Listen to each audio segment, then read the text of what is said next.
Good morning, wrestling fans. Welcome to the Pain Clinic for January 31st, the last day of January. And also it's Royal Rumble Day. So some of you who enjoy the Royal Rumble, it is today. In fact, it's taking place in just a few hours from now. So holidays today, it's pardon me, it's backwards day. Inspire your heart with art day. National Hot Chocolate Day and National Seed Swap Day. Birthdays today, just one. Fit Finley, David Fit Finley is 68 today. I believe still works for WWE. Hey, interested in roller derby? Want to be a skater? Want to be an officiate? Rock City Roller Derby needs you. Contact recruitment at rockderbyrecruitment@gmail.com. And join Rock City Roller Derby from the men's team, Flower City Fear, FLOUR, flowercityfear.com. Season is ramping up. It's January. Well, it'll be February tomorrow. And we're super excited about what's coming up this year. So if you want to help out, definitely check it out. If not, we're going to talk pro wrestling. I'm your humble host, the Cash Man. I'm joined by Rob Sanderson. Rob, how are you doing today? Good morning. Good morning. It is a day. It is, yeah. It is a day. Thank you for coming as well. This is, we didn't have you last week, but it is Royal Rumble Day. So, and it's taking place someplace else. So, good for you if you can afford to fly out there and pay those extravagant ticket prices. Obviously, the people flying out there couldn't fill the stadium last night for SmackDown because if you watched real close, there was a whole bunch and this is a built stadium for Saudi Arabia. They built this stadium, over to like last month or so.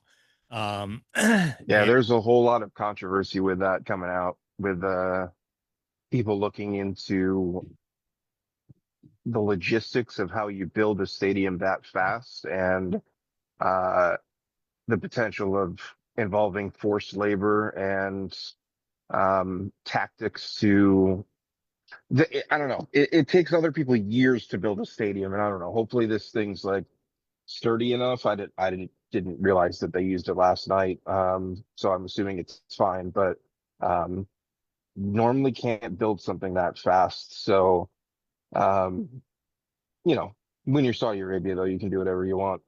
apparently. Yeah. Well, yeah, we've, seen pictures of its progress, but it only seems like a couple of weeks ago that they were still on the ground floor of that place. So, If they did it in a fashion that was legal and respected the workers and didn't overwork them or anything like that, then they probably should be contacted by the people putting together the Winter Olympics and specifically the ice hockey arena in Italy, because I've heard they've that's had taken them problems. more than a month, that's for sure, and they don't have much time left. So Yeah, yeah, I heard that. Yeah, it's gonna come down to the wire with the Olympics, being only a couple weeks away from starting. So, yeah, I think it's only like a week, right? it's coming. I know that Yeah, the NHL is taking off for 2 weeks, right? During the Olympics, uh, yeah. but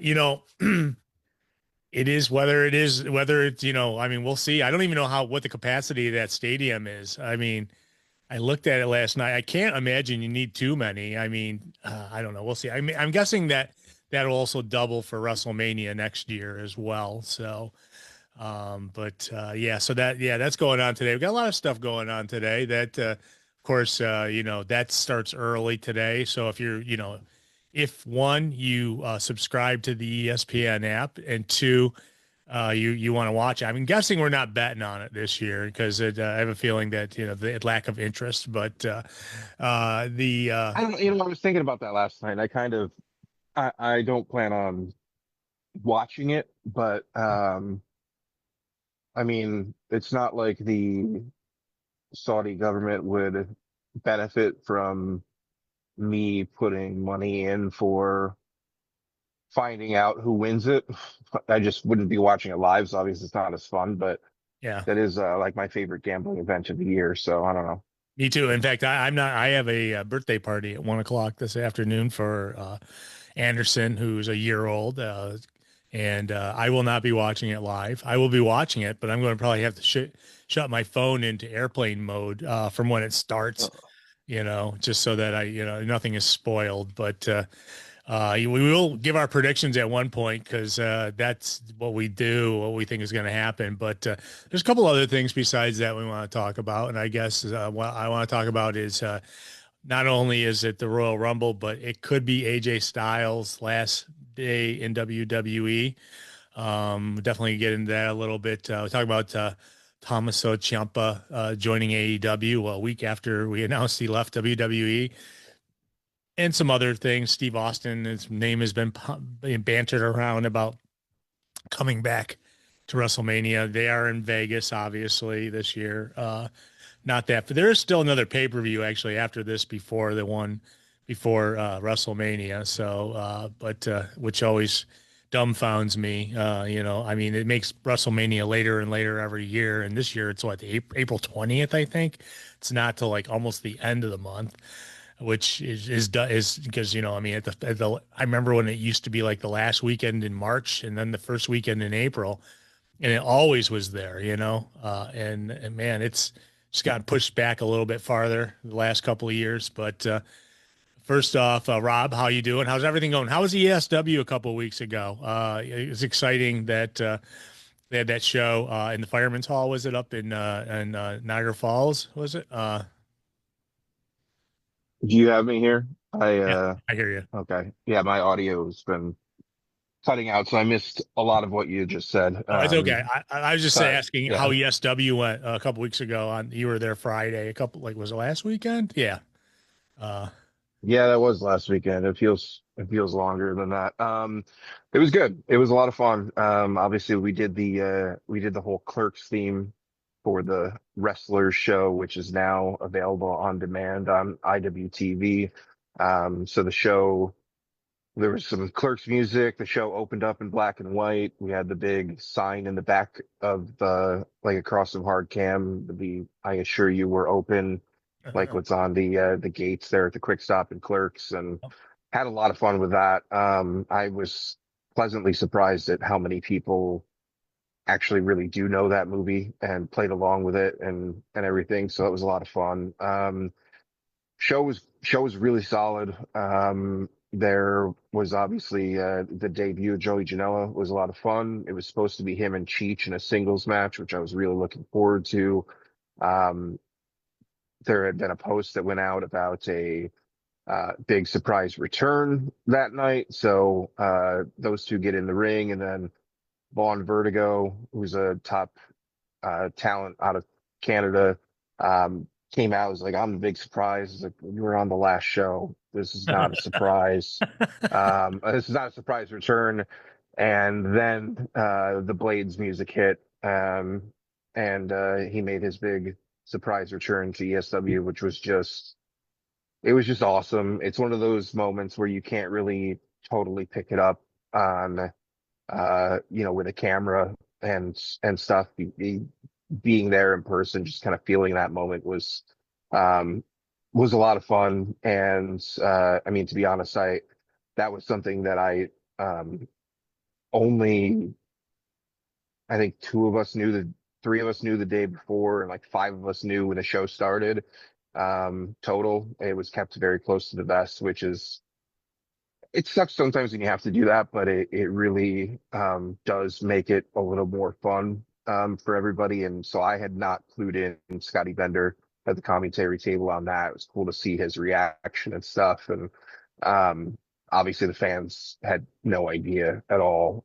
So it was just a genuine, really fun moment. Great to see him back. And so that was a four-way match, which was a ton of fun. I will say, I have said to ESW management, I still really want to see Cheech versus Janela in a singles match at some point, because I think Cheech has been on the run of his career right now, to be honest, which is saying a lot. But it was a really good show. Alice Crowley debuted. She's been doing a lot of work with Juggalo Championship Wrestling and Vince Russo storylines and all sorts of that stuff, whatever. But she came in, had a great debut showing. So it's a lot of fun. Next show is Friday the 13th of March. Tough Luck back at the same Frontier Fire Hall in Niagara Falls. So some announcements have started to come out for that, and will continue here in these next few days, I know. And yeah, it was a lot of fun, but I definitely, especially like, I don't know, I doubt there's somebody listening right now who is a fan of Clerks that's not a fan of wrestling, but if you know somebody like that, they would probably appreciate watching the show just for the Clerk stuff that we had fun with. So I'm sure Kevin Smith probably would have enjoyed it, you know. yeah, yeah. You know, if you tip him off, say, "Hey, Kevin, take a look at this video." Hey, I'm Well, sure. I will say that uh, he is him and Jason Mewes are both uh pretty friendly with Joey Janela, which I believe like Janela grew up like 10 minutes from the quick stop and all of that, but obviously like Janela and Jay and Silent Bob, they met each other at that debut of AEW Dynamite and have a lot of similar interests and stuff. And so I believe he was made aware of the show. Oh, very Um, cool. so I know he had um, something big going on last weekend. I think I remember seeing because I follow him obviously on social media. But yeah, that's cool. I mean, you know, I mean, I remember they when they showed up for that debut of AEW and freaking and then WWE's like, we don't want nothing to do with you now, and it's like, which is of course yeah. typical fashion, you know. But I remember when that happened, you know. Yeah, well, that's cool. I mean, Joey Janela, you know, AEW, he was of one of the, you know, in the first couple of years of AEW. Oh yeah. Uh, yeah, and you know, obviously GCW and amongst other things, you know, It's interesting because AEW's been putting out more and more of these like old clips from the first couple years, and they've put out probably like three Janela clips in the last month on social media. It's like this guy hasn't worked for you in years, but all right, like that works for all the rest of us that you're helping promote this guy still. With some good moments. But yeah, I mean, he was a big part of that that kind of initial roster that I wish they had kind of stuck with some of the storylines and stuff they had been doing with him. But it was really great to see him there. He had some Duff's wings before his match, which he was wondering if that was going to be a problem, if that was not the best decision. But the match was good. He also walked in with like I don't know, it looked like 20 winter jackets on. I've never seen somebody look so frozen in my entire life. Um, but but yeah, it was really good to see him there, and I I know he made a great impression on everybody, and I would think it's fair to say I'm sure he'll be back at some point. He's just obviously somebody that's pretty busy with his schedule, so tough to find availability, but I'm sure he will be back at some point. how did the Blade do? How obviously not wrestling for what 2 years, I think. Yeah, Yeah. he looked he looked great. It was really didn't lose a step, and the best way I can put it is he didn't lose his tan, he didn't lose a step in the ring, and he certainly did not lose an ab. He's the man. Obviously I've known Jesse for 20 something years, and one of my favorite people in the business. Just so cool for him to be back there. Obviously, like, it's a place where he has an insane amount of history and former ESW champ and everything and stuff. And it had been a while since he had um I I don't know if that was like it's probably 2019 was the last time. I know him and Andy teamed uh on the ESW show in Rochester in 2019. I don't know if they worked later that year, maybe like a couple more times, but I mean, it's been long enough that I mean that period of time. I guess I didn't know. You never really know how a crowd is going to react to stuff, and obviously, like he's been on TV a ton, but it has been a while, Yeah. and sometimes the people who are at are in the indie crowds either are watching a ton of like every wrestling show they can possibly consume, and other people don't really pay attention to it. So I was hoping like, it would be a huge reaction, but I mean, every single person in that building was that you look at like the clip on social media even, and you can see people literally just jumping up and down and up and down and just going nuts for it. So, they certainly immediately knew who he was before the lights were even turned on during the entrance. So it was fun.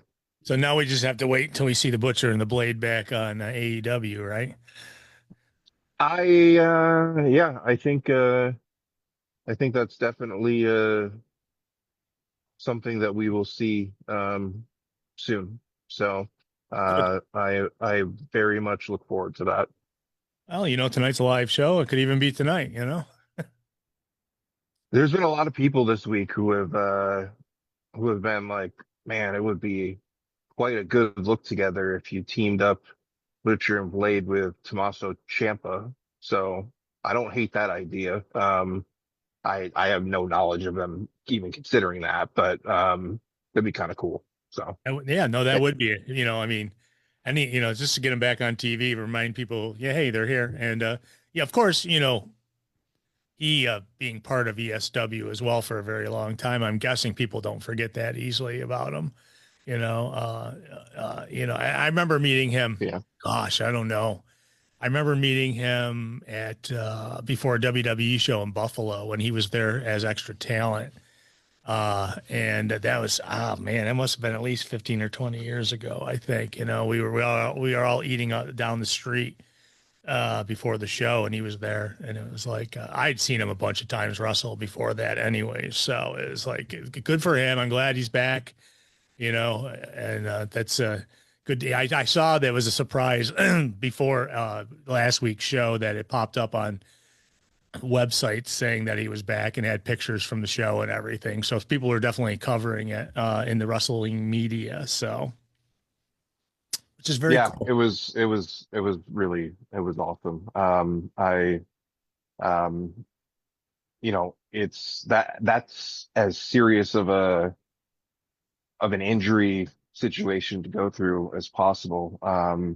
And like I had known that his back had been, like really bothering him and stuff, whatever. And I remember like when I was in Quebec City for that Dynamite, like talking to him a little bit. He's like, "No, I probably won't be there for a while. Like I'm looking into the surgery and all this stuff." And I mean, that was a really long time to be out, and for somebody who's um mid 40s. But I mean, he looked as great as he ever has. So great to see him. The Butcher is living down in Arizona now, so he's a little tougher to and also touring a little bit with his new band. So a little bit tougher to get him in to a show in Buffalo than it used to be. But um I look forward to seeing those two doing something together again soon. So Very cool. And so Butcher was there for the December thing, right? Or maybe he wasn't. The December. yes, Oh, he was yeah, okay, yeah, for the Riverworks event. yeah. um, He always and I mean uh I almost called him Pepper. Jeez, there's so many different names. Yeah, I always joke at how many different names the Blade has gone through. To me he's always been Uncle Jesse, but Pepper um Parks. Yeah. yeah, even the brief Preston Wyatt Parks run, TNA. Yeah. cheerleader Pepper Parks, all sorts of stuff. But yeah, Andy kind of puts together those like puts together the wrestling portion of those now Blissmas shows. But Jesse helps him out with a lot of that stuff too. And Jesse had kind of made a surprise appearance at that as well. So um yeah, I mean it's been a long time, but I know the AEW fans still remember them and stuff, and I feel like they very much have unfinished business at this point. And so looking forward to that. It'll be for me personally, it'd be great to see them back on AEW, and especially now in a time where I really really like their current roster close to as much as I ever have. I feel like so that'll be fun, and even now like they haven't teamed there in a couple of years at this point. There's so many new possibilities of teams for them to work with as well. Oh yeah. So Definitely. That's cool. Awesome. So that's why Rob wasn't here last week because Yeah. I'm sure he probably had no voice by the end of that show as well. So Oh, and that see, the drive there wasn't too bad. But that night coming back from Niagara Falls was not exactly my favorite drive, but did make it back. So well, we did, and then we did have, if people don't know, we're in the Rochester, Western New York area, and we got dumped on last weekend, big time. Everything was yeah, closed. I mean, that's everybody seems to be experiencing the cold and stuff. I mean, it's crazy. Even like honestly, even just watching Dynamite this week and seeing like when MJF walked outside that HEB Center in Cedar Park outside of Austin, a building I've been in many, many times, and he's walks out basically like the front door there, and all the snow and stuff, and I was just like, whoa, like Yeah.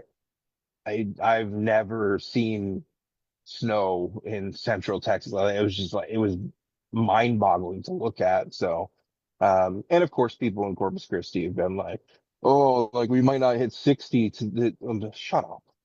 Like, yeah, Yeah, I was gonna say that's where the whole snowstorm thing started, was coming up from Texas up the East Coast, and yeah, it's just a mess. It's still a mess here. I mean, we're supposed to get anywhere from 6 to 10 inches tonight, so it's like what?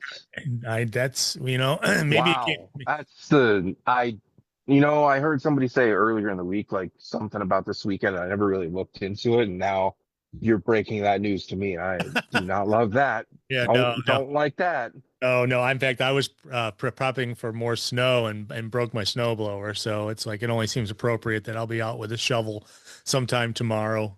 It's no, though. I mean, I think from Sunday it snowed like, I mean, if you're getting, this is the weather report portion of the pain clinic, folks. Mhm. Sunday I got anywhere between it's definitely over a foot, but not 2 feet, so it's probably about 20 inches of snow. And thank goodness my snowblower was working then, but unfortunately it's not now. But it was, and it's just been coming all week. We've been getting like, that the Monday night going into Tuesday, we must have got about another 4 or 5 inches. And it's just, but I live also with a mile from Lake Ontario, and that a lot of it, Lake Ontario wasn't frozen over. And so that means we get lake effect snow. So I get a little bit more than everybody else. But I heard now Lake Erie is like 95% frozen. So at least places like Erie, Pennsylvania aren't getting dumped under snow because of the frozen lake now. But yeah, it's just been, this is weird because it's like we had years where we've had no snow, or, snow. I remember one year we had a snowstorm before Christmas and then nothing until like May, or the rest of the year. So it's been one of those sucky years to be in upstate New York. So, but that being said, yeah, sorry I had to break that news to you. But you know what? Well, I mean, it's I don't know. It's interesting to see how there are in recent times. There's been a lot of intentional distractions and stuff in this country.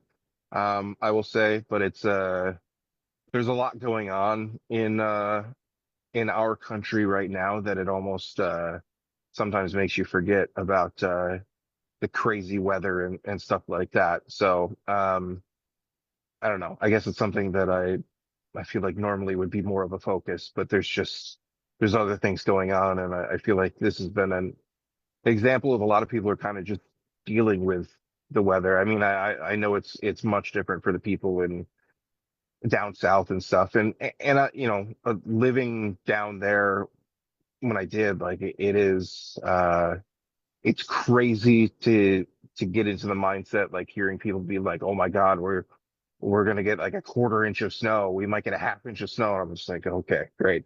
But they don't have that infrastructure. They don't have the plows. They don't have like any experience driving and that stuff, whatever. So, I mean, I guess that's kind of, I've been paying more attention to that side of the big weather news around than up here where Yeah. people are used to it. I still think some people drive way too crazy in that stuff, including that drive back from ESW. But like I said, made it back eventually, and then got to bed at I don't know, 5 or 6 a.m. or whatever it was. But Man, I was gonna say there was, I mean, a couple times the highway between here and Buffalo, there was like a 50-car pile up or something. There was a big pile up this past week just because of the conditions. But, like you say, it's a bigger deal other places. This, it's like, it's just we expect, it's going to happen one way or the other. We're going to get snow up here, down Yeah, I in the mean, I south. guess just imagine like take away the experience side of it. Like, uh, if somebody in this area like just imagines like, hey, we get this big winter storm, but we don't have a plow, we don't have any salt, we don't have like any of this stuff. Like, you don't have shovels at home. Like imagine going through it that way. Like it is, it's crazy to think about. So Yeah. yeah, So it makes everything stop. saw a story in Atlanta that they were mixing sand up to put on the roads because they don't usually have to do anything involving the weather. And Yeah. yeah, so they don't really have salt down there to do it, because they don't expect. I mean, maybe once every couple of years they'll get snow, but they they were yeah that's something like Atlanta. You get a quarter inch of snow, it's going to shut the whole city down. It's a and The last thing I'll say is I'm sure I've shared this before, but my very first morning, when I started in Corpus Christi, not even an hour into being in the arena for the very first time, one of the kind of veteran members of the office was giving me a tour of the arena side of the complex, and immediately started telling me about when they got snow in 2004. And he was not anywhere close to the only person that brought that up to me in my time living down there. But it was just like, this is 2018. You're talking about the one time you got maybe an inch of snow or whatever, 14 years prior. Like, it's something they certainly remember and hold on to and like to talk about. And I was just like, yeah, I can't imagine, only having to deal with snow once in 14 years oh my plus. I goodness. don't know. I mean, yeah, it's more than that. So it's crazy. They're thinking you can relate to that. It's like, well, you do play a sport on ice, so it's like, I mean, it's not natural for ice to be forming anywhere in Texas, anyways. It's definitely not, and that's why they like to say as well, like when the team first started, they used to have to move ushers and team employees to the exits at the second intermission because people down there just weren't familiar with hockey.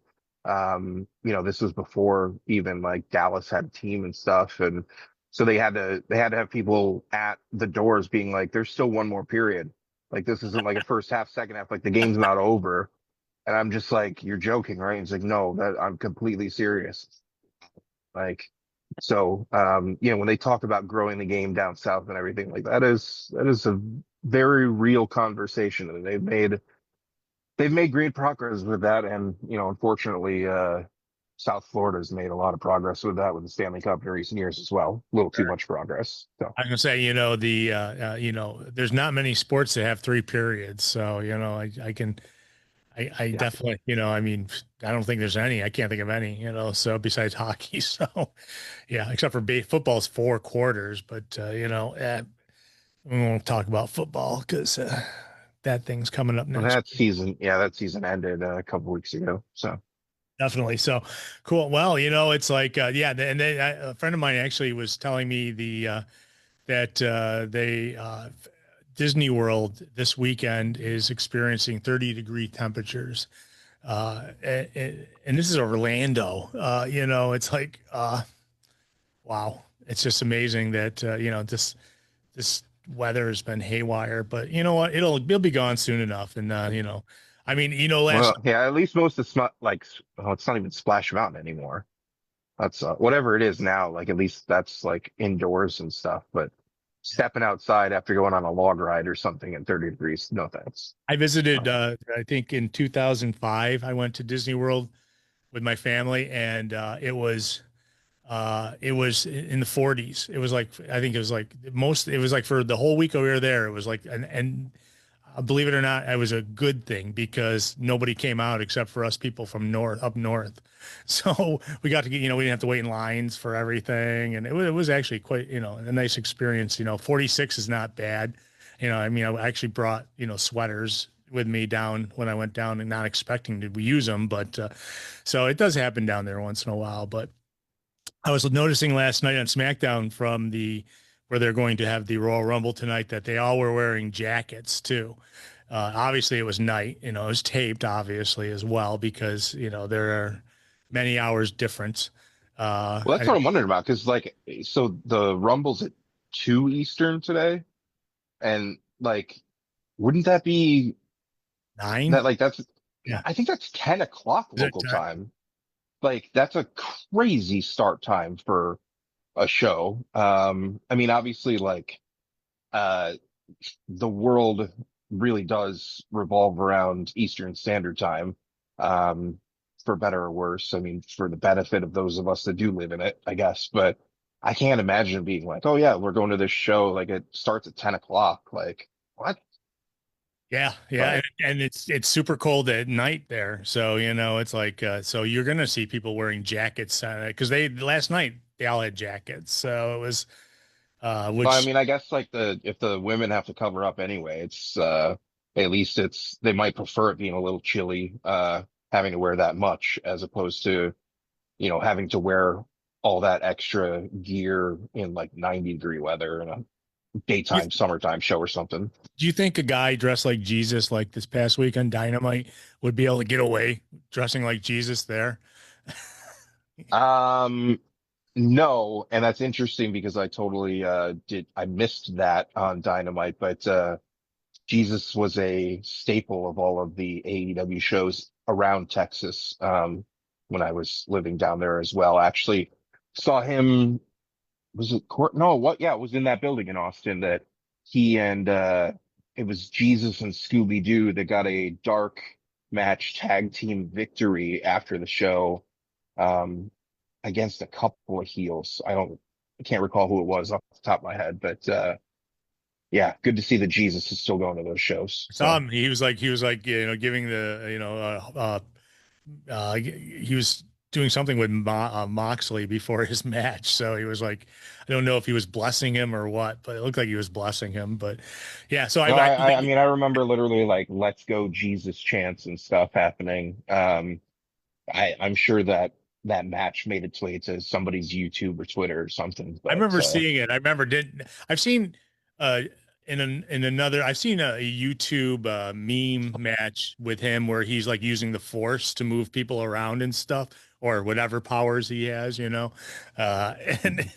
it was very weird though, but yeah. So, and by the way, while we're doing this, I am watching Dynamite from last week while we're doing the show because it's like I watched TNA this morning, just because I didn't watch it when it was live on AMC, and I always try to catch up while I'm doing the prep work and stuff for this. But I just there's um, some interesting stuff going on with TNA and as well as AEW. But let's talk about the Rumble and get it out of the way. And I was going to ask you, who do you think was the most disappointing winner of the Rumble? In all the times you've watched it. Because tonight could be a good one Mhm. for that. But I honestly, I'm going to throw it out right now. I think Cody Rhodes is going to win it because they want to have a good guy, bad guy in the main event. So we'll see. But that's what I feel is going to happen tonight. Except for that, I Didn't don't. he won the last two? No, I might be what I No, don't he know. won two, and then he lost last year. The Yeetster won it. So Oh,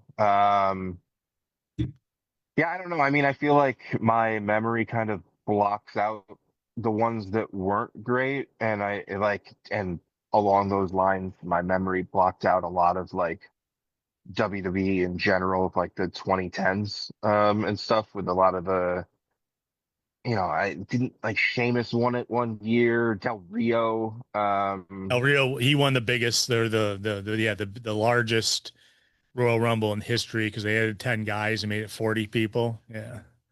yeah, I mean, thinking back to it, I mean, I have very mixed feelings about the year when Mr. McMahon won it. But I mean, he was the top heel in the business at that point, back in '99. I Yeah, I don't know. In terms of the recent years, I will say, I've only been to one Rumble. That was 2020, and that was a really solid experience overall. And that was McIntyre and Charlotte won that night. So I had no complaints with that one.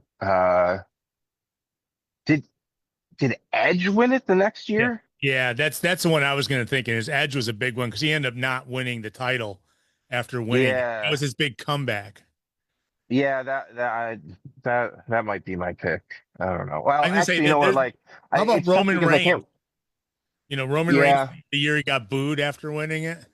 2015 in Philly, right? Yeah, yeah. I was supposed to be there that night, and then was at the AHL All Star weekend instead. And I remember being like, "Oh, I'm kind of okay with having to miss that and sell my tickets for that." But yeah, I mean, it's tough for me to judge because obviously there were years where I cared a lot more as a fan, and years that I didn't care at all. I was already past caring when Jey Uso won, and obviously it already blocked that out of my memory only a year later. But that had I been an active fan at that point, that might be an easy choice for me too. There's I a just few that don't. there's a few that came to mind. Remember Braun Strowman won the first one they had in Saudi Arabia, the greatest Royal Rumble ever. Yeah, I don't even count that one. I don't know. Like, Yeah. I hate to consider that even part of the lineage, but I mean, I guess I don't know. Maybe it counts. That was That also the was same. was that 50 guys or 40 guys? That was I think it 40. was 50. Was it? I I might have been can't remember. 50. It might have been 50 because he was number 41 coming in. So, well, Yeah. well, Shinsuke Nakamura won that same year, and I don't blame him for winning it. I blame for what they did with him after it. You know, but Yeah, it's that was the year. That was when him and Oscar both won. yep, And I remember being like, "Oh, this is pretty good." I think that was Philly also. And yep. I remember being like, "Oh, this is kind of cool. This is different." That I don't know overall what the fan base thought of that night, but I was happier with those results, I guess. Yeah. I was, yeah. So, yeah. And then the women's one's only been like seven of them now so far. So, or eight, seven of Yeah, them. I think that night was the first women's one, if I remember right. Yeah. Well, But Oscar won. Yeah. Oscar won the very first one. And of yeah. all the women, I mean, Charlotte Flair's won twice, but I think Ronda Rousey was the biggest disappointment. Ugh. Yeah. Yeah. Yeah. Yeah. Yeah. Yeah. I mean, the same way that they wasted having the one and only WrestleMania women's main event be one that had Ronda Rousey in it. Yeah. Yeah. Yeah. That was, yeah, Ronda Rousey and Brock Lesnar won that year for the men. But I'm going to have to Oh, say, oh, yeah, I'm going to say probably woof. Roman Reigns in Pencil in Philly. That was probably the one I was going to say that. Yeah, the fans did not want that at all. And that wasn't like it wasn't like the heat that Mr. McMahon had in '99. It was like stop shoving this guy down our throats. So yeah, that's a good choice for the worst one. Yeah, so that I want to throw that out. So that, like I said, I think this year we're going to get Cody Rhodes. I mean, I can't think of anybody else. You got to think of a main event for WrestleMania, and Cody Rhodes is the number one baby face, so that's where he's got to go. Even though, I've seen some people online saying Sami Zayn. I don't know if that's well, an he's got a actual chance. possibility or He's not. taking on Drew McIntyre tonight for the title, so Oh, he okay. could be the champion going in. Then that might change the whole, what's going to happen. But uh, I will say my favorite one will always be, and I mean, anytime I say my favorite WWF or WWE thing, it pretty much always comes back to the same 1994. But Brett and Luger, I mean, I wanted Brett to win. I didn't really care nearly as much about Luger, but I remember watching that um, at like, what, 7 years old or something, and just yeah. being like, this is crazy. Like, they touched the floor at the same time and stuff. And like, literally, like, still when I see that clip, I'm just like, that's impressive how well they pulled that off. Was that Um, intentional? Because I don't know. Oh yeah, that one was intentional. that one was intentional. The The one with the one yeah, with Batista and Cena. Batista and Cena was not. Yeah, That was supposed to be Batista winning. But Cena hit at the same time, and Vince was furious and came out and tore a quad, tore another quad. yeah. Yeah, Way that one down was in not the supposed ring. to happen. Changed But no, laying in the ring, restarted the match. Yeah. yeah. No, Brett and Luger was the one where they live showed the camera angle that was safe, that could cover up if they didn't hit at the same time. Because again, like that cannot be an easy thing to pull off. But then there's like, oh, they actually did it perfectly, and then it showed the other camera angles and stuff. So, um, yeah, I think there was one other one where they tried to do it intentionally, and it did hit at the same time. So they kind of hid that a little bit. But I don't want to say like Big Shows. I don't know. I don't remember what that one was. I remember when Big Show got pulled out by He Who Shall Not Be Named, and they both kind of landed, but Big Show landed first. But Oh, him and Stevie Richards. Yeah. yeah, no, Uh, yeah, yeah, no, Voldemort actually, but no. So yeah, so that's going on today, and it's going to be done. Who knows? Maybe before you hear this show, but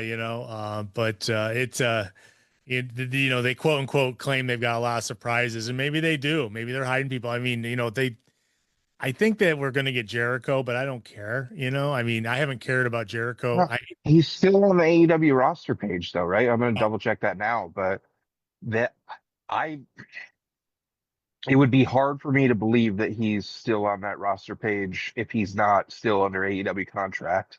Yeah. So I'm looking right now, but um, yeah, he's still there. So I don't think it's happening, but I don't know. Um Who I would be a wouldn't be surprised to surprise? see him. What? Who would be a surprise? I mean, it's got, I mean, if anything, it's got to what be. kind of reaction is Powerhouse Hobbs gonna get a huge reaction? I don't know.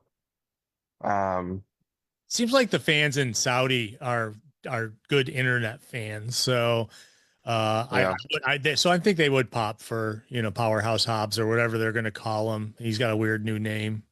I would like to think that if you're spending that kind of money on going to, I mean, I don't know what percentage of people that'll be at the Rumble are not from Riyadh, but if you're going there for the show, I'd like to think that you pay attention to a decent amount of wrestling. Like if you, I don't know, I mean, maybe it's like a Leafs game or whatever, but if you're shelling out the TKO ticket price money these days, I'd like to think that you're aware enough about people from the other company and stuff. So There are a lot of rich people in Saudi Arabia, and so I'm yeah, guessing, I mean, it's definitely a very heavy Saudi audience. There, I mean, I did see the guy with a smile on his shirt there, so he's definitely there.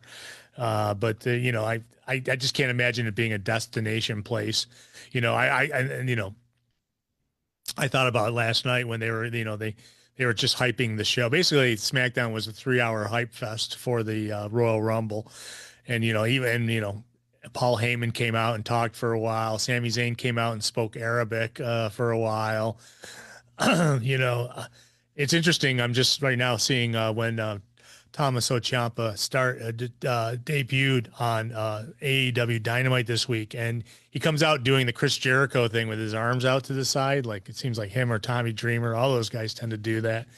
But they kept them in the dark for a while, and so it was like. But as soon as they put up Psycho Killer, everybody knew who it was. So, but I mean, they kept that secret pretty close to the vest, and I'm really happy to see him there. Obviously, I'm a big fan of his going back to. It's hard to believe that that was a decade ago that he was wrapping up with indie wrestling, and obviously he had done work, locally. I had got to call a good amount of his matches and stuff, and was in the crowd for I think his final.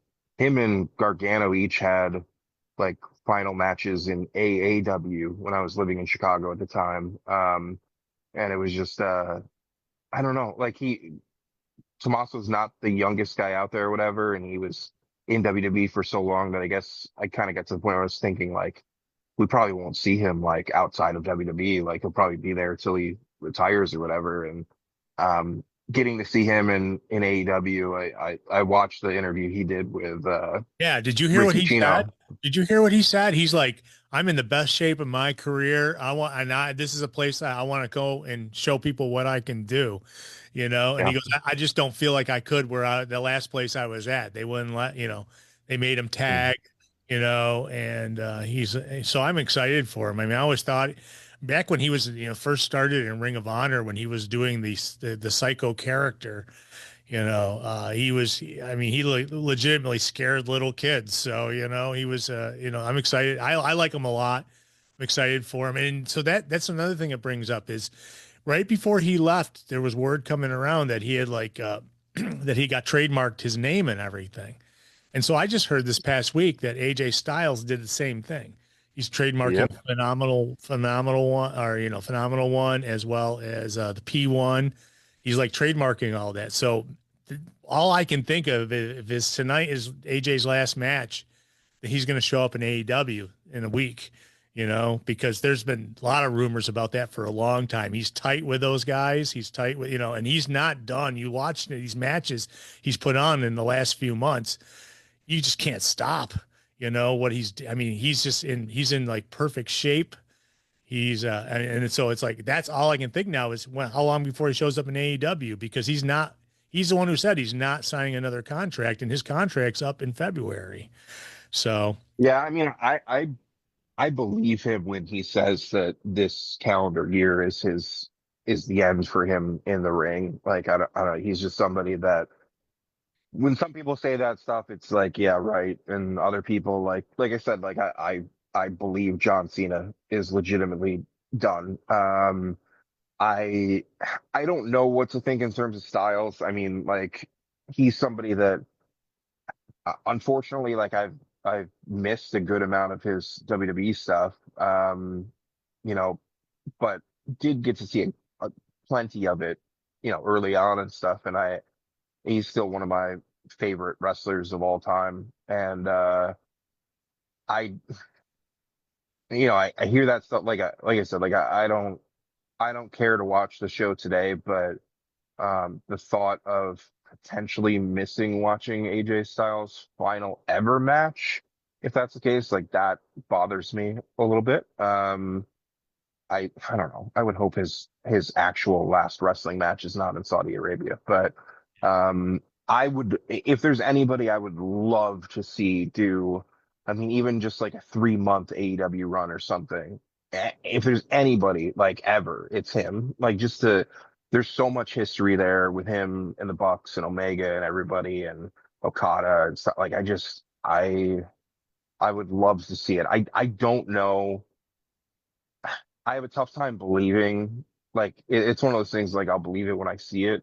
Because I mean, like those trademarks and stuff, like he has held those for a very long time. It was really just kind of renewing them.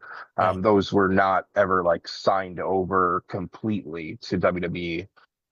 So it makes sense that he would hold on to those for, I mean, even just the rights for merchandising and signings and whatever, in the future. But um, it would be I selfishly like I would love to see him make have a final match in Japan, I mean, even if he went into AEW and literally did one match, like it would just be um I don't know what you choose the match to be, but I would love to see it. Um, but I don't know if I believe it'll actually happen. So I well, kind of I mean, yeah. he cut a promo last night saying, you guys think, this is going to be the end. This is not. And I mean, they could be, baiting us to have it. He's going to come out and win and, stick around with WWE for a little bit longer. But John Cena has been posting, on his Instagram page, the last like 7 posts he's done has been pictures of AJ Styles in different poses and everything. So, from different eras of AJ Styles too.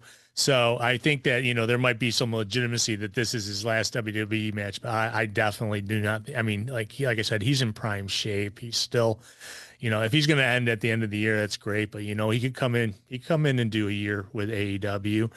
I mean, it's hard not to acknowledge. I mean, how many friends has he got there? I mean, so many. I mean, Everybody that works there. Yeah. his best friend in the world is what's his in charge of talent relations there. So, He named one of his kids after. So I think that I don't know. But it's going to be interesting to see how they do it today. I mean, who knows? Maybe they'll have him win.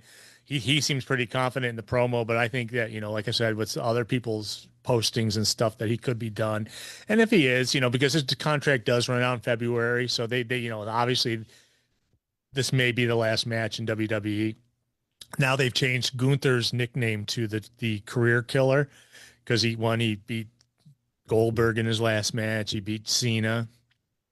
They're redoing the Randy Orton thing, why not, why make up something new when you can just reuse something from somebody else? And that, shows you the creative, lack of creativity that their creative has been having, for such a long time. I mean, listen, I might be critical and stuff, and there's some good things still going on there, but man, Gunther was a good thing for a long time, and now they're having him reuse Randy Orton's old catchphrase, and if he beats AJ Styles, and so he ends his career. Yeah, like you said, I can't imagine him ending his career with WWE in Saudi Arabia. I could see it happening at WrestleMania. So maybe he will beat Gunther, and then they'll just drag it on till WrestleMania or something. I don't know.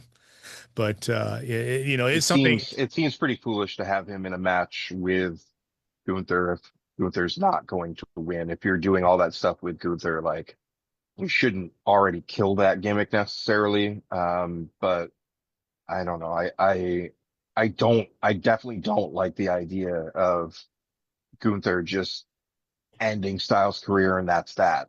I Styles deserves a better exit than that. I know a lot of people have been saying like, oh, well, he's not going to lose because, this year he's probably going to do something similar to Cena or whatever. So they're not giving AJ Styles a John Cena farewell tour.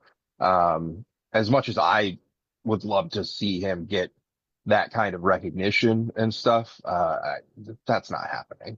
But it would be nice to see him be able to even just go out at WrestleMania as opposed to going out this afternoon. So, no, I agree. And I think it's interesting that it puts them in a weird position, but maybe it does allow them to be creative. I don't know, but yeah, I just can't imagine this would be the end of it, but I will be watching, definitely for sure. I mean, I've been a fan of AJ Styles since, believe it or not, he was in a WCW. So it shows you, how long he's been around, and, he only gets over by his ability. It's not like, when he first showed up in WWE, they didn't know what to do with him, and his ability got him over. So I think that, and he's always been, obviously one of the best wrestlers in the world, I mean, for a very, very long time. So I hope that, I hope that, if he does lose, then it's not long before we see him again, even though, like you said, you believe this is his last year and he will not be carrying on after this. But by the way, I meant to mention Christopher Daniels is his best friend. So Christopher Daniels, he's in charge of talent relations with AEW. So that's who I was referring to, because they worked together in TNA for a very long time. It's funny. Have you been on since TNA debuted, Rob? I'm trying to remember. yeah. Oh yeah. After the first one. Oh yeah.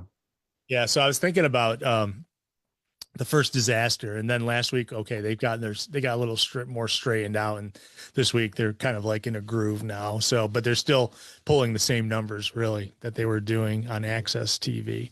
So, I mean, under 200,000 a week is probably not substantial, but if WWE supports them. But honestly, like, I don't know. I mean, I feel like that's still to get what 170 something or whatever it was this week is actually like on that for week 3 on that. I actually thought it would be lower. So, I mean, good for them on that. I saw a little bit of this week's show, and I think I don't know. It felt as soon as Macklin got one of those briefcases last week, it was just like, all right, well, he's gonna get the pink slip, and it's really weird how things like went with him these last few weeks of like, oh, he's on this fake injury report, and he's not on the debut episode and this and that. I was like, all right, like he's taking other book, like it was pretty obvious that he wasn't sticking around in TNA or whatever. That I guess I don't know. Maybe hopefully a good amount of the fans watching got to like watch the Feast or Fired stuff in the unveiling and be legitimately surprised. Where I'm just Well, watching a segment and being like, all right, it's Macklin. Like just have him open his briefcase now. Like, it goes to show you that Eric Young picked the fired briefcase a couple of years ago, and he still had a briefcase to during the day. So what does really being fired mean? It's like because Eric Young's still there, but it's I assumed he was going to get the fired one because he gotten it before. But as soon as Macklin opened his, Eric Young started laughing, so you knew it wasn't him who was getting it this time. But they didn't make him dress up in the turkey suit either. So thank goodness Ryan Nemeth is around. But that was interesting. I thought it's like they've got some good stuff. I think there's a good couple things going on with TNA. I don't know trying to force I don't know what's her name, Elena Black. I'm not convinced that she's a good wrestler still. I don't know. They made a big deal about her this past week, and they're still doing the crossovers, but not. I'm gonna leave a no comment on that one because Yeah, yeah. yeah. That's I just Um, yeah, I don't know. And I've only heard a little bit. I didn't see much of this, whatever's unraveled these last couple of weeks with, Ash by Elegance, but, seems kind of weird, whatever they were doing with that. And, obviously I was very critical about that group's, that AMC debut, segment with them and stuff that, I'm never going to care about Mr. Elegance or the personal concierge or any of this stuff. So there's some there's still some LOL TNA stuff going on there, but yeah. um, I mean I'm glad to see Trey Miguel, kind of getting to kind of continue there. And obviously, like I've said, I mean, there's people there that if I know there's going to be something going on with a match or segment or whatever with Bill Collier, like I'm going to watch that every time and stuff. So there's still intriguing things to me there, but hopefully they are getting a little more in the groove with things Yeah, they didn't have after to that they didn't have to disaster. bring Carlos Silva out this week, so that was a good thing. Oh, well, yeah, that's a big improvement then. Yeah, you don't Jeez. need him. You don't need, I mean, yeah, there's there were some great matches too. They actually had some solid matches this week, but yeah, it's going to be a slow build for them, unfortunately, because they're really not getting much benefit from the WWE interaction now, even though they did have the one of their champions is a WWE guy. So very interesting. But oh yeah, so I did want to bring that up as well. I want to bring up one thing about Dynamite, then I'll get to the news because I don't want to go too long today. But what did you think about the Brody King MJF confrontation in the ring on Dynamite this past week? I like it. I feel that the fans are behind it. I think that it's going to eventually lead to something. But it's interesting how they kind of like they're testing it a little bit a few weeks ago, and then they had tried it again, and it seems more and more Brody's getting built up, and MJF's kind of like getting shut up in the process, which kind of helps build that whole thing. What do you think? I liked it. I mean, I like getting to see. I feel like we haven't seen too much of the like cowardly MJF in a while. And I like Brody King, and I like seeing him, getting these bigger opportunities and stuff. I think they can have a really fun match in Australia or whatever. I don't know. It is one of those things as well where I guess everything going on, like you have to do long-term building and stuff. And I think they've been doing a good job with this stuff that's going on with, Swerve and Hangman and all these contenders that are kind of being built up, to see like who ultimately will challenge MJF, at Revolution. But it is one of those situations where it's just like, I don't believe in any contenders before Revolution. Like the way you're kind of building up like these four other guys or whatever. It was just like, okay, well, they're not going to have like Brody King just come in and sweep it away. I Like, mean, they gave um, Andrade a win over Swerve this past week, so it was yeah, that was pretty big. I think it was a great match it was too. solid. Oh yeah, solid match. Yeah, I really liked that. I mean, that was, obviously I think, these other guys are well established former AEW champions and stuff. And I've continued to say like, I'm all about people winning their first AEW title a lot more than their second one.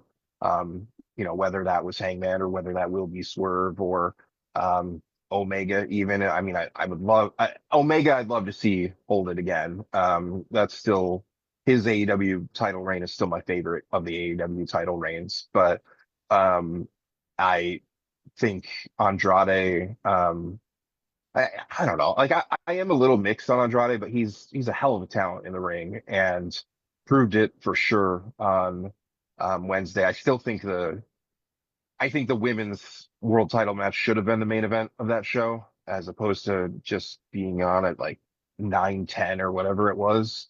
Right. But uh I I'm totally fine if they build up. I After Wednesday, it's hard not to think that Andrade's being built up for maybe not an immediate, maybe it's just eventual, but for an AEW world title reign. I think there's a very, very legitimate chance of that at this point. Yeah, they've And done I'm more fine with with him. that. They've done more with him in the last 3 weeks than he did the whole 2 years he had signed with them before. You Yeah. know, yeah. I mean, he's I like it. I mean, I don't like it that he's obviously with Don Callis, but I mean, he came out. I mean, that was a great match. I mean, when are you going to get that quality? That's a pay-per-view quality match right there that we got on Wednesday night, and that was I I mean, thought that that was a hell of a dynamite in general. I mean, that's yeah just yeah. another like that's a couple Start weeks off in a with row where yeah you're getting a pay-per-view quality show on TV. yeah. You start off with Um, Omega, and then you end with Andrade beating Swerve. That was a yeah. I'm sorry. You start off with Moxley. Yeah. That was there. Yeah, that was man. That was. It's been they've been doing a great job, and they've got some great build up for coming up too. So they and obviously with these four guys who are all vying for the title, it makes it great matches with the mixing them up. So, but yeah, yeah, I mean, I am somebody that like obviously like I really enjoy AEW pay-per-views, and I kind of hate that there's this long break every year between World's End and Revolution. But it does mean that Revolution gets built up very, very well. You have so much time to really establish that. And so, I'm really looking forward to Revolution already. And I think, we still have a month and a half. Is that really only a month and a half? I don't love that because of like I said, like what that day is for me, age wise and stuff and oh, is it a MJF. big one for you this year? And it is a big one this year. I've got a big one this year too. So you know, but yeah, Yeah, it's a big. I mean, that day that will be Revolution is on MJF's 30th birthday.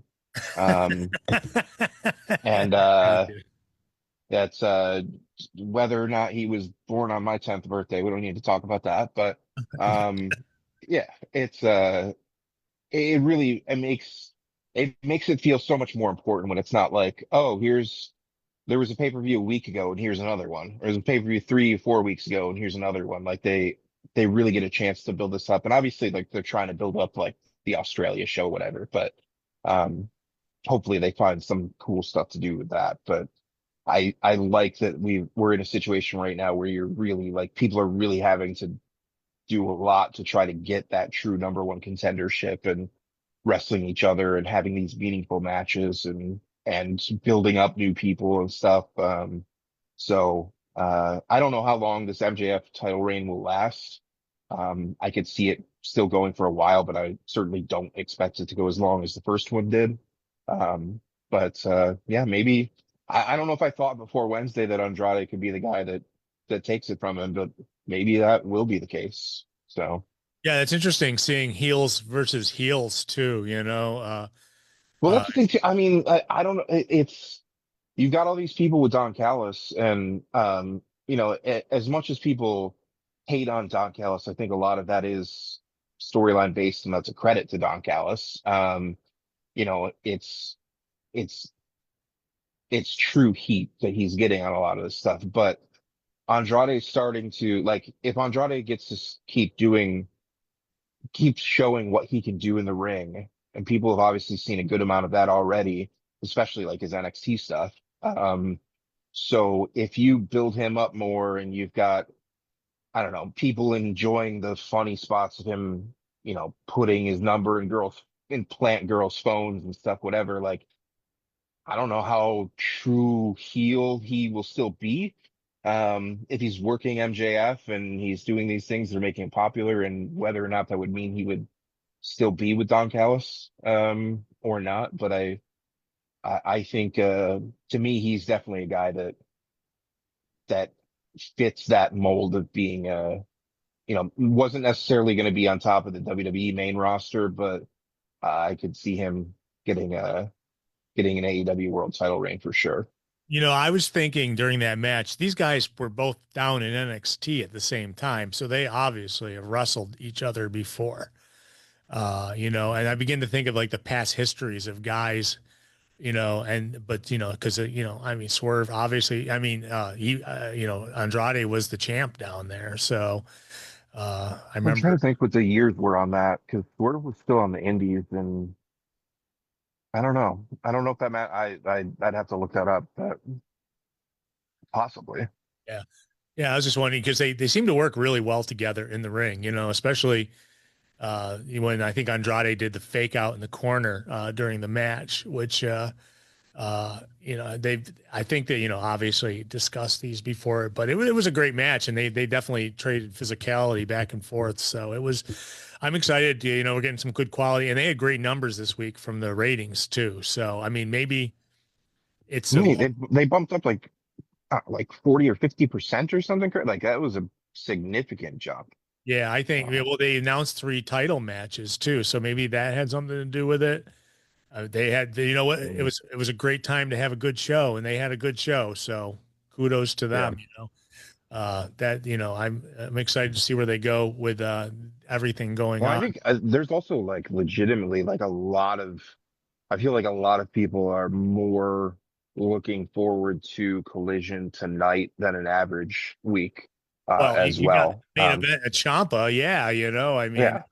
And honestly, like it's very common for somebody to come in AEW, get a big first time match and lose.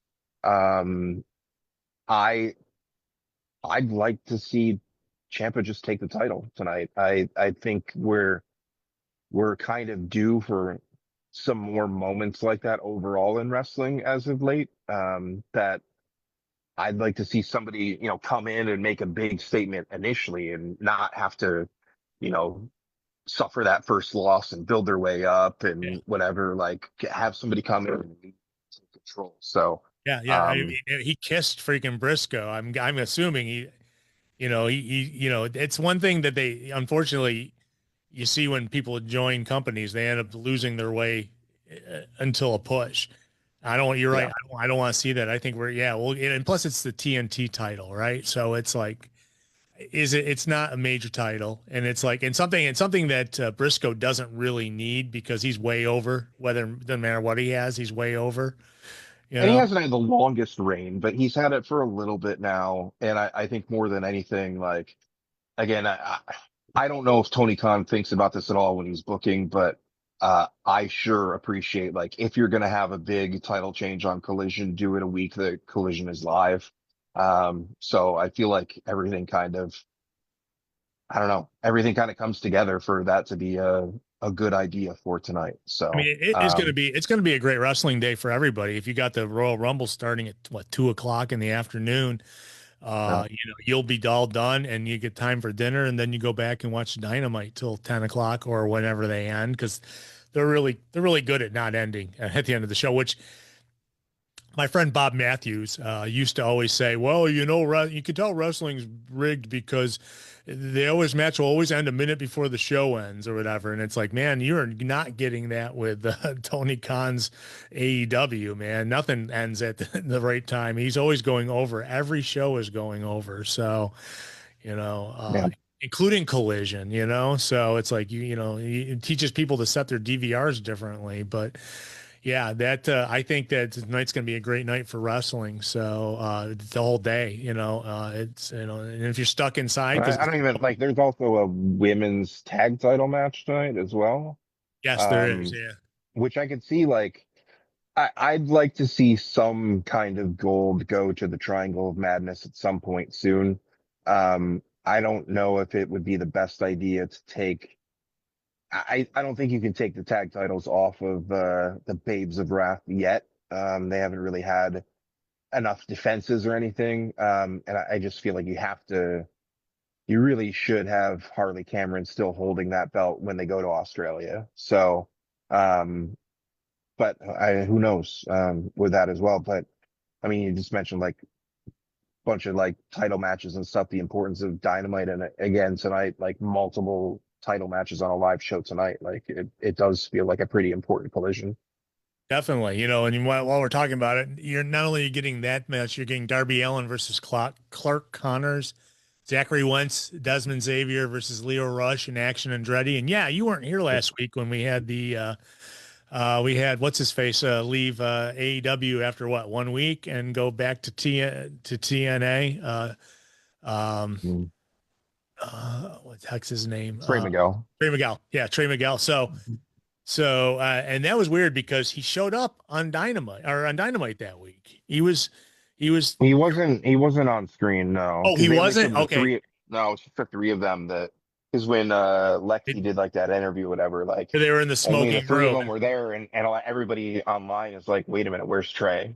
Um, because all four of them had been signed, but Oh, okay. then So the Trey contract got I pulled. thought I think I mean, that's another. I mean, honestly, like thinking about tonight's show, like the getting to see Zach and Dez debut in the ring, that I forgot about that, and that might be the part of tonight's show that I'm looking the most forward to compared to even what we were just talking about. So yeah. So yeah, yeah. and I mentioned Trey Miguel. I thought he might have been lost in the smoke in the background of that shot because they had all the smoke coming out the door. The funny pot jokes, whatever. Remember, they were mentoring through Jeff Hardy, I think, when they were in NXT. Um, it's a terrible thing, but for that, but it was funny, but terrible. But No, yeah, they did a sit down interview with Renee this week on YouTube, and she was asking if they wanted to show her the ropes of that kind of stuff. So I don't know. well, it's legal everywhere, so you know.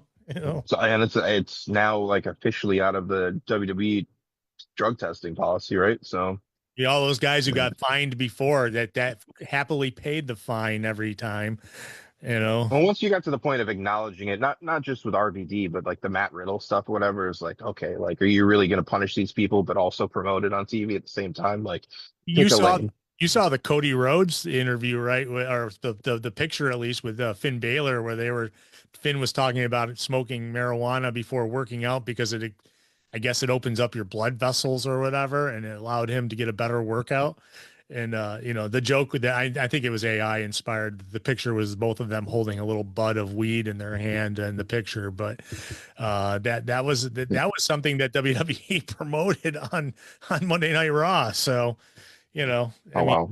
they don't care, it's like, okay, but I mean, it's funny because it's like, so all those guys that were getting fined and they're probably just like shaking their fists in the air, like, what the heck? But yeah, no, Oh that was, yeah, the suspensions and stuff over the yeah. years, yeah.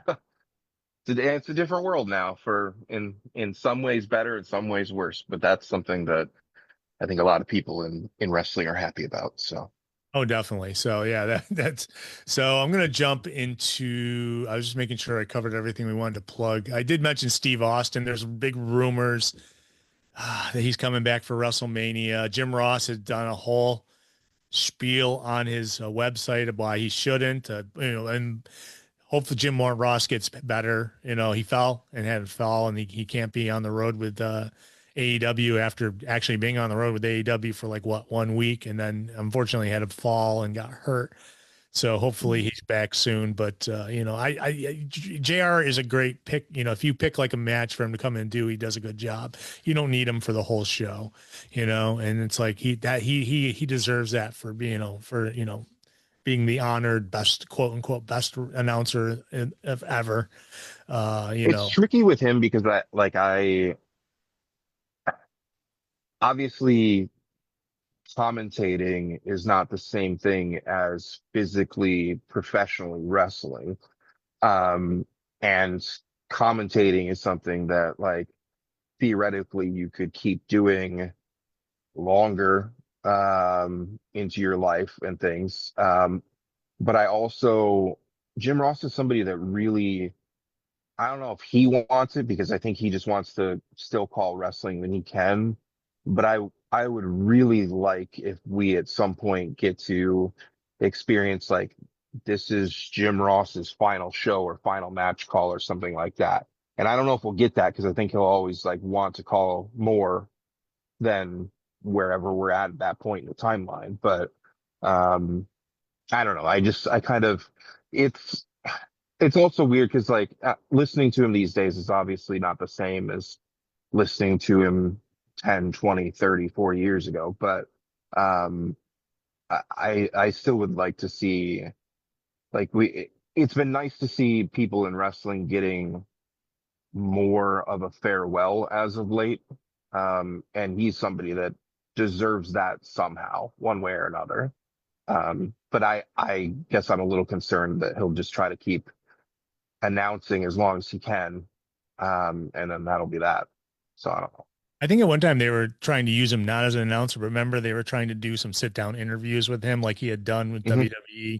And I don't think they really got over. Like he got over when he did like Mankind, or And Cody Rhodes and I crashed a sit down interview that he was doing with then Jungle Boy Jack Perry in Corpus. They were taping the night before. We're just like, oh, be quiet.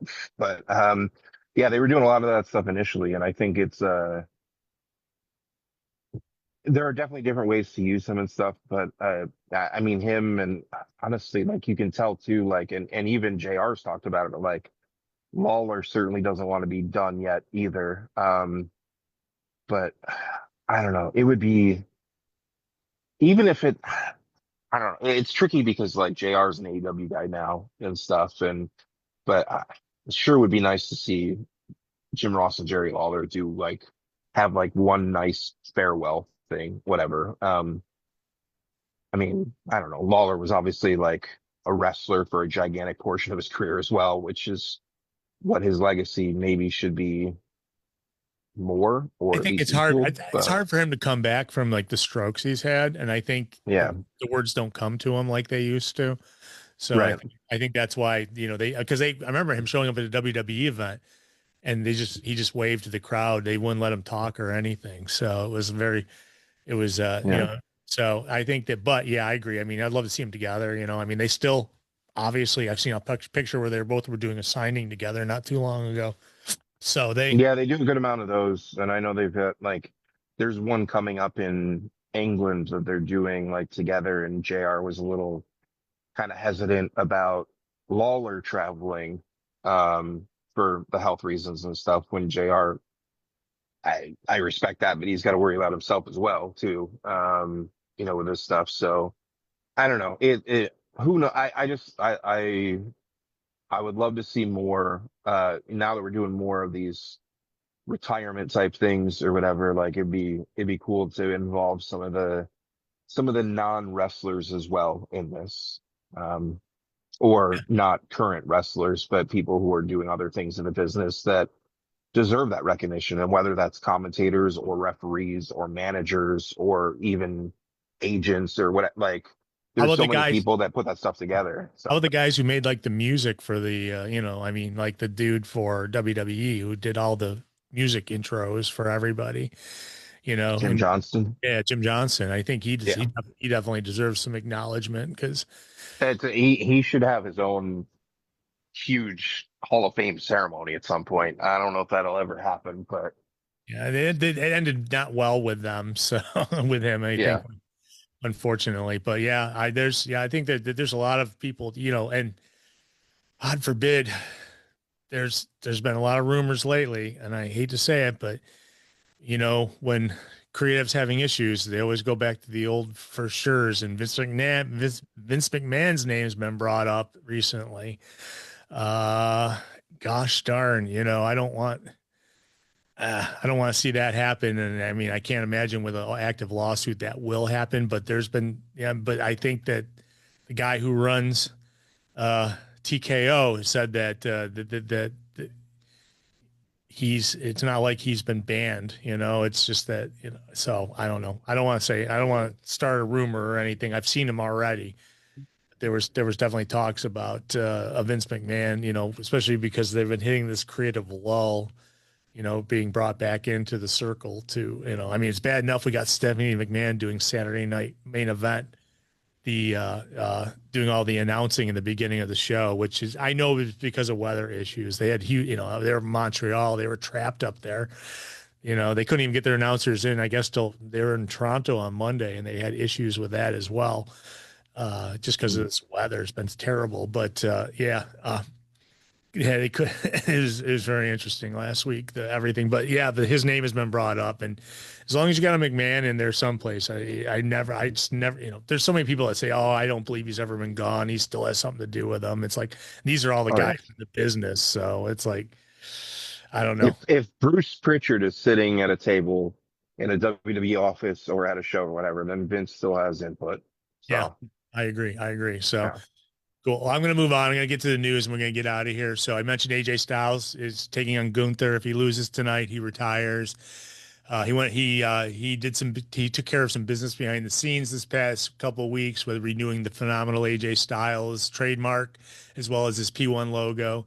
And so that just opens a big, if he's done WWE, is he done? Well, we will find out if he's done WWE, because it all depends on how the match works out tonight. I think it'd be dumb to freaking make him go. That's for sure, because he's like one of the guys that can put on a great match every time. So, um, I do want to throw out that Rey Mysterio got hurt in a match on Monday Night Raw this past week against Austin Theory. He was able to finish the match, but he did not participate in the post-match angle that was going on. And the referee did throw up the X signal, which, I think that's overrated now. I mean, it's still true when they throw X up, usually someone's hurt, but after seeing this last Unreal series with the whole Seth Rollins faking the knee injury in the middle of a match, it's tough. That pulling that behind the curtain move, I think sucks. I think they shouldn't have done it. And it's like, because now everyone's going to doubt every injury that happens in a match. Unfortunately, I'm sure you didn't watch any of that, but believe me, it was just, remember the Unreal season 1 and Unreal season 2, they were all taped at the same time. So it was during the same time period when the whole John Cena heel turn and everything that they had from Unreal season 1. But this was following Seth Rollins, on Saturday Night Main Event, faking blowing his knee out against LA Knight, and then, I'm sure you saw, Rob. Maybe you saw some of the scenes of Triple H lambasting LA Knight in the backstage area because they screwed up in the Money in the Bank finish. Did you get to see any of I've that? I've heard about it. I haven't really, and I think I saw like a screenshot of it, but I haven't. I did see. I kind of listened to like the first two episodes of this season of it so far. I'm sure I'll get around to it at some point, but Yeah, it's very, there's a lot of people that in the business hate it. Absolutely, obviously Paul Heyman, a lot of, even the Undertaker said, some of that stuff you do not need to see, especially the faked injury. So that was the biggest takeaway I got from it, is like, that how secret it was to fake the injury to the point where they didn't tell anybody until like what 2 minutes before the match. It was, and it's funny how it's like Triple H pulls Cody Rhodes aside during one of the segments and goes, "You're our guy, so I got to tell you this," and then proceeds to tell him something that nobody else knows about what's going to happen. and that was the whole Seth Rollins coming out with and cashing in the Money in the Bank or whatever it was against Punk. Obviously, Punk knew, coming out on the crutches and everything. But it was a lot of wrestlers hate that they're showing stuff like that because that's really stuff. Okay, we're gonna Yeah, get it's weird. It's kind of I'll never totally be used to that kind of stuff being shown. But obviously it's been a very long time since the business was uncovered or exposed or whatever. So it's not a surprise, but I am somebody that has some mixed feelings on some of that stuff as well. It's cool to see, but I also don't love it all. Like, it's not like people don't know this is all a thing, but I don't always love reminders of like, let us remind you that this is totally storyline written and come up with in a boardroom and not like I like to keep a little bit of the element of like, let's forget about this staged part of this and just put on the show. So, yeah. Okay, um, so I know you got to run. I was going to mention Jake Doyle got injured this week on the Dynamite. We didn't get a chance to do it, but did look like he tore his bicep in the middle of that match with FTR. So, but Rob, I know you got to go, so I'm just going to rip through the all news now. Okay, so you have a right, great sounds week. good. We'll talk to you later, buddy. Yep, Okay, you so too. yep. So NXT needs a new general manager after this week because Ava announced via social media that she's finished her run. She wrote, "This past Tuesday was my last appearance on NXT and subsequently WWE." She wrote on Instagram, "Thank you to all who have cheered, watched, and supported me through my journey. While my decision to not renew my contract was difficult, it also was a turning point in my life. It's been an honor and a privilege to be Ava." So Simone Johnson, Ava, quote unquote, now no longer with WWE. See how they deal with that on next Tuesday's NXT. Some sad news from Mick Foley. His mom, Beverly Foley, passed away. We send our best out to Mick and his family. Mick's gone through a lot of things, and we support Mick 100%, the WWE Hall of Famer, and hope he's doing good. Jack Doyle, I mentioned, he tore it. It looked like he suffered a bicep tear. In fact, if you watch the match on Dynamite, when he gets DDT'd outside the on the apron of the ring, and he held on to the rope too long, and he immediately you can hear him say, "I think I tore my bicep." So hopefully that it's a shame he just signed him, and Doyle and Davis look like a great tag team, and unfortunately, he's going to be taking some time away. If you're gonna we already talked about Collision tonight, but I'll remind you if you're gonna watch it, Mark Briscoe, Ciampa for TNT title, Willow Nightingale, Harley Cameron versus Julia Hart, Sky Blue for the AEW Women's Tag Team titles, Darby Allin versus Clark Connors, and Zachary Wentz and Desmond Xavier Dez versus Leo Rush and Action Andretti, and that's 8 o'clock tonight. Like I said, you can watch it after the Royal Rumble. Didn't take long for one veteran to find a home after WWE contract expired. Tommaso Ciampa made a surprise debut during AEW Dynamite, and he's now taking on. He's going to be in a title match tonight. And look, I'm guessing if anything, he probably will be the new TNT title holder. But you got to watch it to find out. It's live tonight, 8 o'clock on TNT. We already talked about that. Samoa Joe has not been medically cleared to wrestle. He sustained a non-contact injury while training, so Joe was going to be out for a while. The Royal Rumble, we've got both the men's and women's matches, as well as Drew McIntyre versus Sami Zayn for the WWE Championship, Gunther versus AJ Styles. AJ must retire if he loses, and we're looking forward to that. It starts at 2 p.m., but the pre-show starts at 1, so check that out. That's all the news I got for you today, folks. It was a lot of fun. Thank you, Rob Sanderson, for being here. Thank you guys in the chat room, and we will do this again next week with all sorts of results from things going on this week. So have a great week, everybody. Enjoy the Royal Rumble. I'm thinking I will do some betting. We just haven't figured it out yet, but you can, it's fun to bet, put out like 30 numbers into a hat, each person puts $5 in, and then you take out as many, you divide 30 by how many people are in it, and you each take that many numbers out of the hat, and whoever gets the number that wins all the money. So I think it's pretty simple. Nice way to gamble. We'll see you next week. Same bat time, same bat